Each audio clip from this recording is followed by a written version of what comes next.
Celebrate spring by making your own colorful carnations.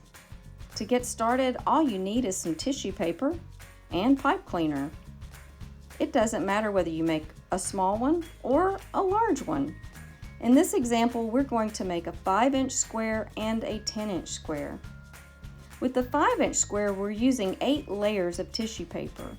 And in this example, I will make each layer a different color so it'll be easier to follow.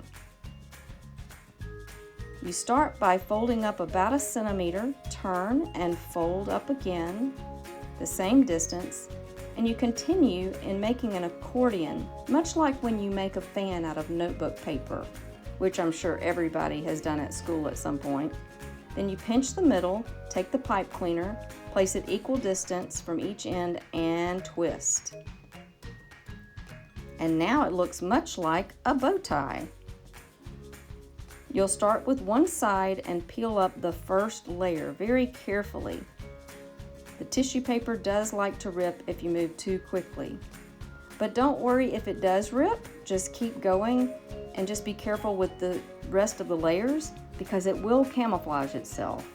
You'll be surprised at how that rip really hides.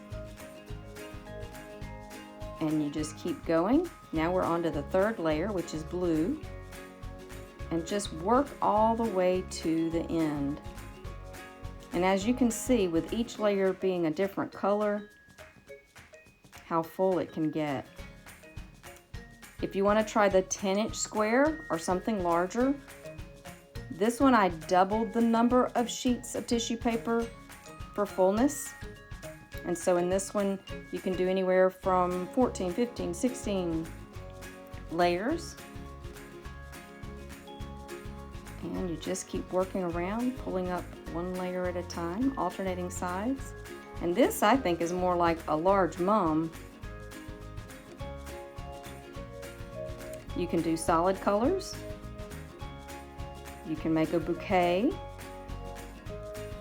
You can use these to decorate with, give as gifts, or create a nice arrangement.